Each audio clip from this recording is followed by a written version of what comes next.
Hey y'all, it's me, V the Sepia Scholar, coming to you all with another episode review of Bel Air. This is season 1, episode 2. Keep your head up.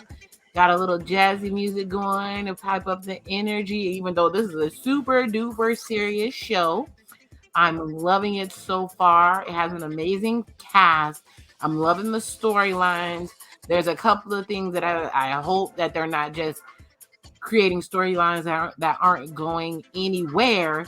It's only we're only 2 episodes in, and I am thoroughly pleased. And I hope this finds you safe, healthy, and full of love. And we're gonna go ahead and get this started. We're gonna lower this music so y'all can hear my beautiful voice. Once again, this is Sepia Scholar, and I do TV reviews, book reviews, um, content about relationships, anything people in our generation and the diaspora in our culture find interesting and want to talk about. But we welcome all to listen in and see if you can learn something, aka the scholar. We got to learn together. I'm almost done working on my first book review. So be on the lookout for Symbology. It's a very funny book. It's something very different for me, and I can't wait to talk to you guys about it and hear your comments. Let me know of any books you want me to check out and review, and I will put it in the lineup and try to get to it as soon as I can. Thank you for supporting my channel. Like, share, subscribe, tell a friend, comment. Do you think the show is terrible? Is there a character you don't like? Is there a storyline you don't think is believable? Let me know down in the comments, and hopefully I will be back on screen, even though I know you guys are loving these thumbnails. Very soon. I'm on the mend and I'm almost there. So let's get to the episode. As I said, this is Bel Air season 1, episode 2. Keep your head up. And as you know, at the end of the episode 1, Will was lunging to put hands on Carlton because Carlton had pushed him in the pool and almost made him drown because he was talking to his ex Lisa. So we start off this episode with them watching a video of Will whooping on Carlton. You know, we're in the social media age. Heck, you're on YouTube listening to me run my mouth, and everything is on social media. They don't stop fights, they record them, right? So we go to Aunt Viv, who is pissed and she's demanding answers. And Carlton calls Will a thug. And Will says he could have drowned if it wasn't for Lisa. Because remember, Lisa's a mermaid. She knows how to swim. She's on the swim team. Carlton says that Will was crowding her. Carlton, he know how to lie, boy. Mom realizes this is about a girl, and Mom tells them to go to their room. Carlton is down because he thinks she's taking Will's side and and she asks Carlton what's his excuse for acting out because he knows better. Will comes from a different background and is learning how to acclimate. But Carlton, what is your excuse? Carlton storms off. And I think that actor, whoever he is, I need to find out the actors' names. I usually know all of this, is doing a great job building an unlikable character. He is acting his ass off. I cannot stand his little short evil self. Aunt Viv goes into Uncle Phil, who's about to pour up some brown as usual. That's what he's doing in most of the scenes. And asks, hold on one second, how did speaking to Connor's mom go? And remember, Connor, Brett, whatever the hell the white boy name is the one that Will punched for basically putting hands on him when he was talking to Carlton and confronting Carlton about pushing him in the pool. And Connor was already on the list for using the N-word during a song. So basically Uncle Phil said that the mom wanted him to invest in a hedge fund to make up for it. And he reminded her that she had a drug-fueled underage party at her house. Checkmate. So Uncle Phil thinks maybe Will isn't cut out for Bel Air, and based on Carlton being hurt and the video possibly affecting his campaign, that and Aunt Viv corrects him and says it's our campaign, and points out that he needs to see the role that Carlton is playing in all this foolishness too. He thinks Will should go back to Philly or boarding school or military school. Viv refuses to turn her back on him, and Phil says he doesn't want to be saved. She says they owe him, and he is family. And I'm wondering what debt they're alluding to. I'm sure there's going to be more to the story that grows throughout the season. What do you guys think it is? I think it has something to do with the dad. I love that he says that they will face him together. They always bond together, and if he doesn't respond, he's gone. They find Will bawling his eyes out in the room because Trey got shot, and they don't know if he'll make it. Phil's looking like, damn, now we really can't get rid of this dude because, we don't want the little boy to go home and get shot. So we go over to Carlton, and he's complaining because he has to speak out in an assembly with a black eye. Hillary and Ashley clown him, and he turns into a Karen. What is the male version of a Karen? Because they love it. The male versions love to tell too. I got to remember what that is. I'm losing my vocabulary. And he claims that he was assaulted, so he takes no responsibility in what went down. He is not going to admit that he almost drowned Will. Phil says you start a fight and you can't complain how it ends, because remember, Carlton got beat down. Will comes in, and both the men, Phil and Carlton, stare him down. Hillary is the only one who asks about Trey, and Aunt Viv and Hillary argue over her brand and what will be the best recipe for her feature. Because remember, Hillary has a social media following and cooks. She wants simple food, and Mom wants fancy top shelf cuisine. Dad agrees that she should stand out, and Will says don't play it white. Carlton pipes up and says he's not a sellout for enunciating his words. So Carlton just salty. We just need to call Carlton the salty fake Don Cheadle lookalike. This show, to me, is highlighting the struggle between respectability and assimilation versus embracing your culture and roots. And I've been there. I went to mostly PWIs, and if you don't know what that means, predominantly white institutions, and where I was most of the time the only person of color there. And it hasn't changed for me as an adult. So I've learned how to maneuver the room, code switch, but I definitely don't code switch as much as I used to as I've gotten older. And yes, I have been asked many a time to speak up representing my entire race, which I really, really hate. Either way, back to the show, Dad tells them to squash their beef. Dad is going to interview with Big Boy, even though he's not considered cool by the kids. They find that funny. He said the judge hooked it up, and Viv wonders what the judge will want in return. Now they're supposed to go to school. Carlton lets Will know that his ghettoism won't work at his school. That is after he backs Connor up once again because Will uses the N-word and violence in a conversation. So, that's always a big pushback. I use the word. It's almost built into my vocabulary with the GA because of, I guess, the hip hop culture. But I do realize where there is a discrepancy.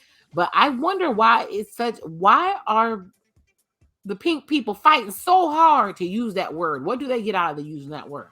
Why are you fighting so hard, Brett?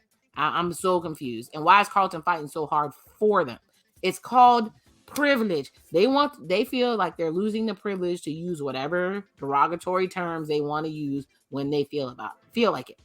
So Carlton thinks he's owed an apology. He leaves Will needing a ride. Aunt Viv comes out and tells Will he needs to apologize because he can't expect Carlton to act right after he beat him down. She asks him to think before he acts, and he says to repay them by dropping the.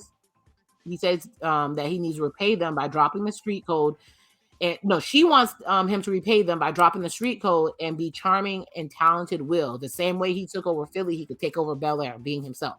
She gives him the key to Alexis. Shoot, I wish I had an auntie like that. He pulls up to the school and calls Trey to check on him and say sorry. And I know why he's saying sorry, but did everyone forget that the only reason Will pulled was to save his life because he was getting stomped out? But anyways, he tells him that he's wearing a Hogwarts uniform because he's wearing the Bel Air uniform, right? And tells him he misses him, and they tell them that they love each other. And I think this expression of masculine love is awesome to be shown on TV. It's okay to tell somebody you love them. I think it's awesome. He walks into school and Carlton is with Connor and he ignores him and walks off with his friends. He shows up for class and no one is there. He wanders and a security guard stops him and asks him for ID. Will runs and ends up running into the assembly. Carlton introduces him and tries to embarrass him, ask him about his old school. Did it have AP classes? Did they study abroad? And he asked why the school isn't supporting struggling public school like the one Will went to. So that's another big theme in this. Think about it. Would public school kids have the same attitudes, thoughts, if they had the same access to all that amazing campus and computers that the rich kids get? I mean, we all know there's a class system here in America, although they say, it's the land of opportunity. There's definitely a class system. I am a um product of the public school, but my experience is different because I was in what they call the gifted program, and I definitely saw the difference between what they taught us and what they taught the quote unquote regular kids. We had a whole class on critical thinking. We were given vocabulary drills every day. I used to wish to go to the zoo like the regular kids because we were always at the museum. We were definitely taught to think differently, and it's paid off for me in the long run. And I wonder how everyone would perform if they had that same access. So, just me on my soapbox, loving the show. The music is whamming. Hopefully, it's not too distracting, but I'm gonna keep it moving because I want to get through these notes. Um, Carlton, after he introduces him and embarrasses him, he turns to Will and he says, "Don't start shit because these are his people." So he's basically putting his dick on the table, saying, "This is my place. I run this." And boy, I feel like he is going to be in for a rude awakening in life if he really thinks that these private school people are his people. Uh, he is highly, highly mistaken because you spend most of your adult life finding your real tribe, and there are a couple of imposters that float through. Now we see Uncle Phil being interviewed, and he talks about using his law to right wrongs, even for his parents. And they're giving him a hard time about being rich. And people call in and ask him about BLM. He's like, "Yes, BLM. They always matter." But they keep asking him how much he's paid for his house. They keep asking him how rich he is, and it's obvious that he's being judged for actually having money. So he's catching the opposite of Will. Will's being judged for me not having money, while he's being judged for having money as a black man in America. Now we see gym class. Will introduces himself to the coach, and the coach straight up tells him up front he only cares about the fight video. He doesn't want any drama on his basketball team, and he's gonna make him try out. And Will's like, "Once I prove myself, I want to wear my Philly number." He sees Lisa and she explains that she doesn't want to cross Carlton or be in the middle. Um, the reason she doesn't want to cross Carlton because she just earned her place back in the friend group. Because Carlton turned everybody against her. He basically told the narrative to make her the bad guy. So Carlton has done this to several people. This is his MO. So she doesn't want to cross Carlton or be in the middle. Will thanks her for saving him and asks her to teach him how to swim, and she says she doesn't mess with beginners. And I wanted to point out that I loved her natural hairstyles. I do remember Hillary having a natural hairstyle in this episode when she was trying to blend in with the quote unquote black people because she was considered bougie. But I'm surprised she dated Carlton. So maybe there's some stuff to Carlton we don't realize. Will is surprised at Carlton's top dog status because he plays lacrosse and is in student government. And I'm thinking he guessed that's not cool where he's from.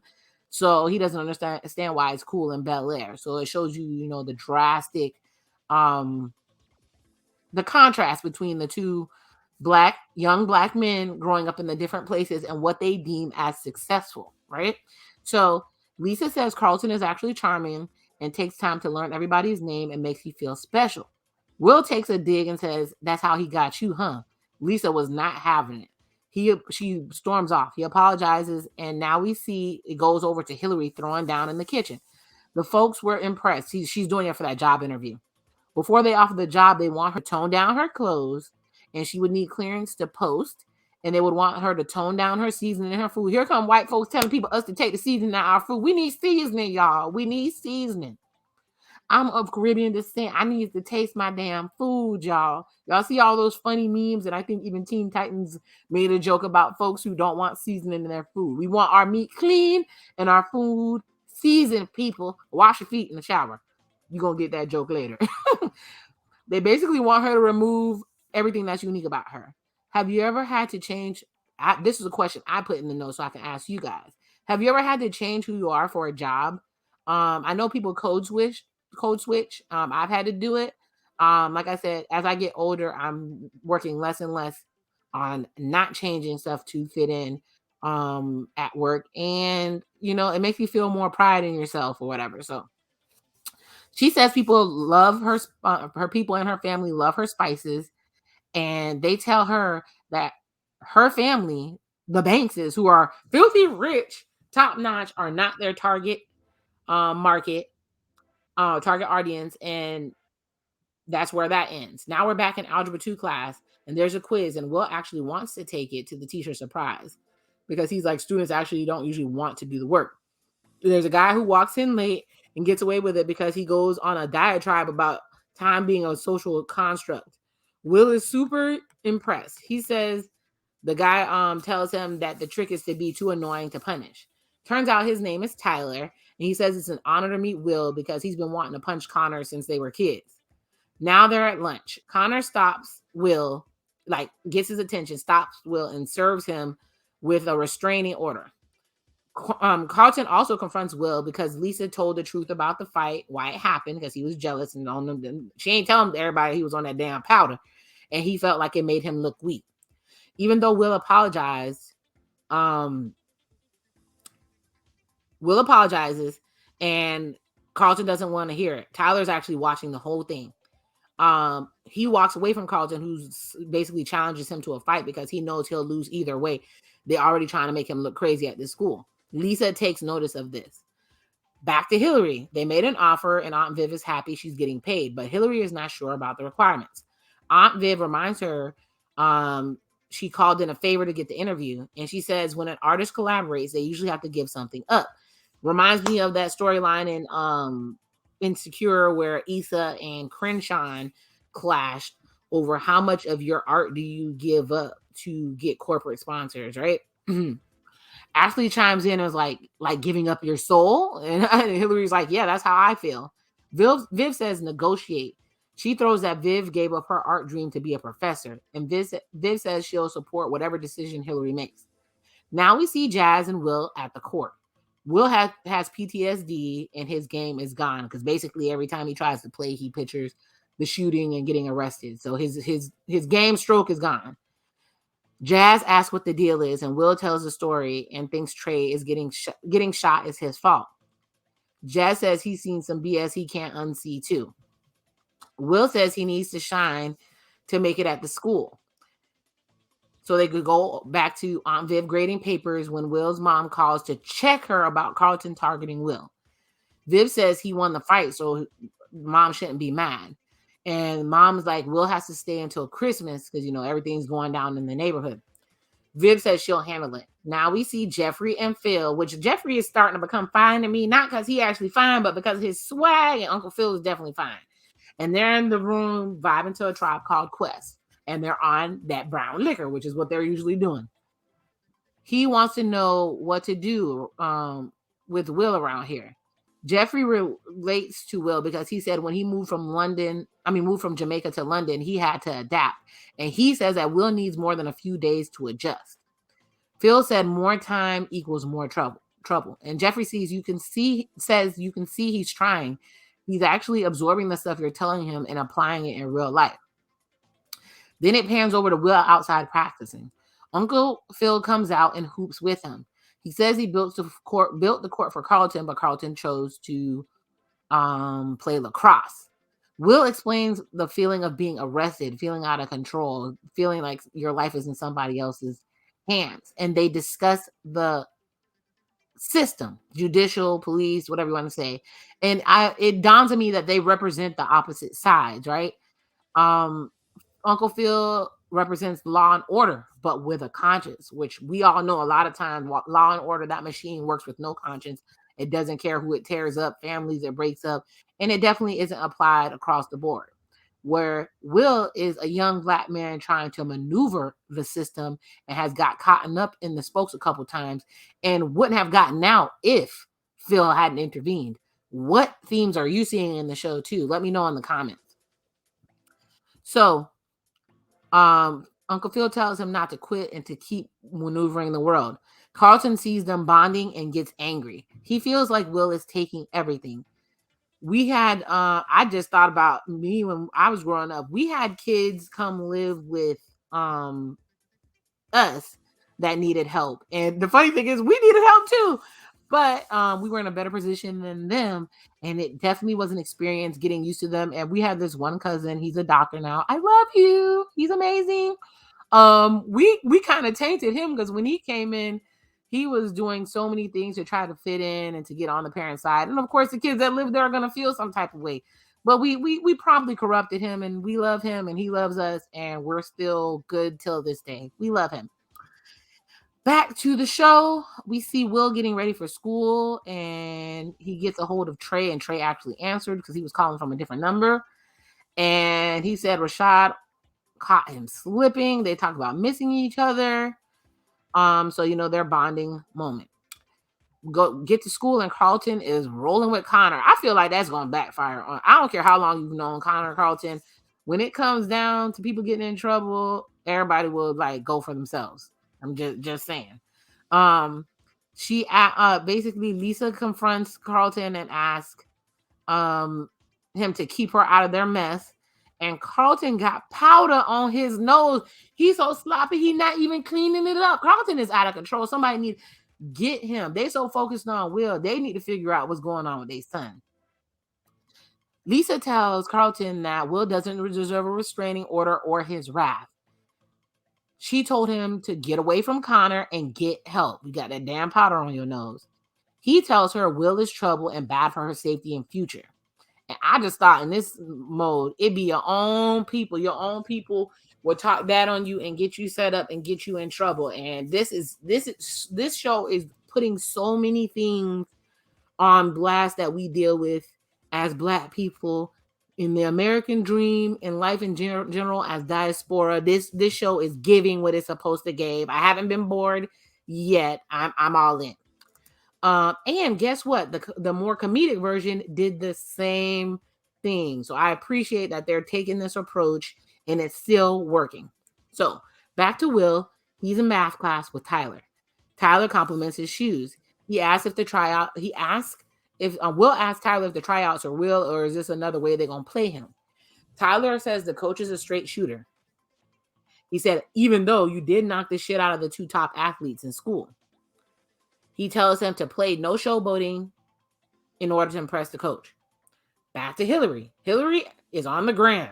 She asked the gram what they are willing to give up for a high-profile job. She tells them about turning down the job because they wanted her to change her recipes, and she wants to be successful as herself. She blasts the company, which is called Eau Cuisine, and I'm like, uh-oh, she might have taken it too far, boy, because talking about brands on social media can get you in trouble. Ask Tasha K. She paying that $3 million because of Cardi B. Let me not even say the name. Allegedly. Okay, we're at the basketball tryouts and they're going through the motions. He isn't doing great, but then he finally gets it. Will finally gets his mojo. He is passing and he's being a team player and he gets on the team. The coach gives him the jersey right then. He goes into the locker room and Carlton is relaxing in an ice bath and starts cussing Will out for even being there. So he's trying to put his privilege on Will, like, I'm better than you. I'm supposed to be here and you're not. Until Will bursts his bubble and says he's on the team. And Carlton gets, Will's about to get his ice bath. And Carlton downplays him as just another inner city kid who plays basketball and is going to use that to show out. And Will says, you're trying to get in my head, but I'm already in yours. I'll pull all your chicks and take over your school. Watch out, I'm coming through. And Carlton's, just like pissed off and devastated. Will is walking around school with his bag, and all of a sudden security asks to search his bag just out of the blue. And guess what they find? Drugs. And Carlton is just as much shocked as Will, and Connor admits to planting the drugs without Carlton knowing. And the episode ends, fades to black. We don't know what's gonna happen to Will. They done set him up, and guess what, people? This actually happens in real life. They have caught tons of people planting drugs on people to set them up and ruin their lives because Black kids aren't allowed to make mistakes. I went to college. I know that other folks are allowed to make mistakes and bounce back, but it's very hard for a Black man to bounce back, or a Black person, period, once they're in the system. So this ending really touched me, and I thought this episode was amazing. What do you all think? Let me know in the comment. Drop comments. Drop me a like if you like the content that I'm bringing, and if you agree what I have going on, and if you don't agree, let me know in the comments. With that being said, I love you guys. Love who loves you. Keep moving, reaching for your goals, and sending love your way. Sepia Scholar out. Until the next episode, which should be dropping tonight. Bye, guys.